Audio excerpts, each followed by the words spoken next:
வருகின்ற ஜூலை 15ஆம் நாள் கல்வி கந்திறந்த கர்ம வீரர் காமராசர் ஐயா அவர்களுடைய பிறவி திருநாள்.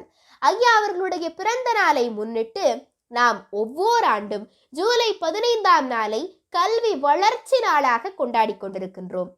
அந்த வகையிலே வருகின்ற 15ஆம் நாள் வரை நாம் தொடர்ந்து கர்ம வீரர் காமராசர் ஐயா அவர்களுடைய வாழ்வில் நடந்த சில சிறப்பான நிகழ்வுகளை திருக்குறள் வழி சிந்திக்க இருக்கின்றோம். சிந்தனைக்குள் செல்வோம், வாருங்கள். காமராசர் ஐயா அவர்கள் முதல்வராக பொறுப்பேற்ற முதல் நாள் அவருக்கு முன்னாடி 2 கோப்பு வரிசைகள் வைக்கப்பட்டிருந்ததாம். அதாவது ஃபைல்ஸ் எல்லாம் 2 வரிசையில அடுக்கி வச்சிருந்தாங்க. உடனே அவர் தன்னுடைய நேர்முக உதவியாளர், அதாவது பர்சனல் அசிஸ்டண்ட்டை கூப்பிடுறார். ஏன்பா, எதுக்கு 2 வரிசை? ஒரே வரிசையிலேயே இந்த கோப்பை எல்லாத்தையும் அடுக்கி வச்சிருக்க வேண்டியது தானே அப்படின்னு கேட்கிறார். அதற்கு அந்த உதவியாளரோ, இல்லைங்க ஐயா, முதல் வரிசையில் இருக்கிற கோப்புகள்லாம் ரொம்ப முக்கியமானது, 2ஆம் வரிசையில் இருக்கிறதெல்லாம் முக்கியம் இல்லை. இதை உங்களுக்கு தெரிவிக்கிறதுக்காகத்தான் 2 வரிசையில பிரிச்சு வச்சிருக்கிறோம் அப்படின்னு சொன்னாராம்.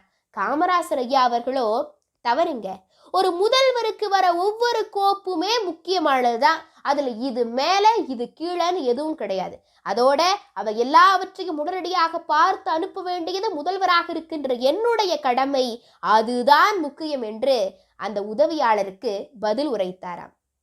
வட்டார வளர்ச்சி அலுவலகம், அதாவது BDO, பிளாக் டெவலப்மெண்ட் ஆஃபீஸ்னு சொல்லுவாங்க. காமராசர் ஐயா அவர்கள் ஆட்சி செய்த அந்த காலகட்டத்தில் ஒவ்வொரு வட்டார வளர்ச்சி அலுவலகத்திலையும் கல்வி, பொதுப்பணி, தொழில் வளர்ச்சி, பஞ்சாயத்து, கதர் வளர்ச்சின்னு சொல்லி பல துறைகள், அந்த பல துறைகள்லையும் நிறைய அலுவலர்கள் வேலை செஞ்சுக்கிட்டு இருந்தாங்க. அவங்கள அந்த பஞ்சாயத்து விரிவாக்க அலுவலர்களுக்கு போதிய வேலை இல்லைங்க. அதனால 234 பஞ்சாயத்து விரிவாக்க அலுவலர்களை பணி நீக்கம் செய்யலாம். அப்படி செய்தால் இந்த அரசாங்கத்திற்கு பல லட்சம் ரூபாய் மிச்சமாகும்னு சொல்லி தலைமை செயலாளர் ஒரு பரிந்துரை வைக்கிறார். இது சம்பந்தப்பட்ட அமைச்சருக்கு போகுது. அந்த அமைச்சரும் ஒப்புதல் கொடுத்துட்றாரு. இப்போ இந்த கோப்பு முதல்வர் காமராசர் ஐயா அவர்களுடைய பார்வைக்கு வருது. இதை முழுசா படிச்சு பார்த்த காமராசர் ஐயா பதறி போயிட்டார். உடனே தலைமை செயலாளர் கூப்பிடுறார். ஏங்க, 234 அலுவலர்களை பணி நீக்கம் செய்யலான்னு பரிந்துரை வச்சிருக்கிறீங்களே, அவங்க ஒவ்வொருவரும் பட்டதாரிங்க.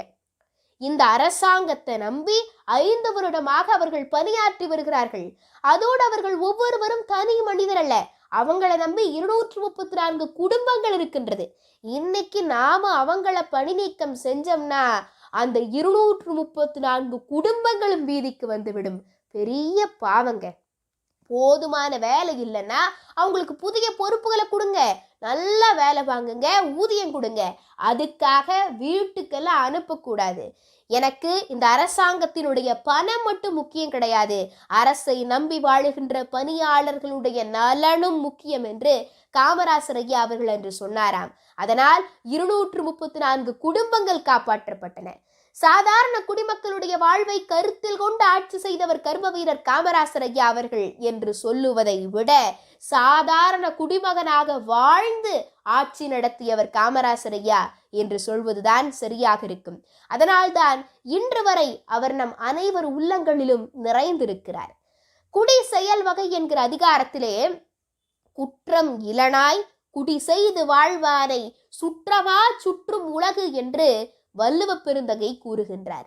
அதாவது குற்றம் இல்லாதவராக குடி உயர்வதற்கான செயல்கள் செய்து வாழ்கின்றவரை உலகத்தார் அனைவரும் தம் சுற்றமாக விரும்பி சூழ்ந்து கொள்வர் என்று சொல்லுகின்றார். குற்றம் இலனாய் குடி செய்து வாழ்வானை சுற்றமா சுற்றும் உலகு. குடிமக்களுடைய நலனுக்காக அரும்பாடுபட்ட கர்ம வீரர் காமராசர் ஐயா அவர்களுக்கு இந்த குரட்பா சால பொருந்தும் என்பதில் ஐயமில்லை.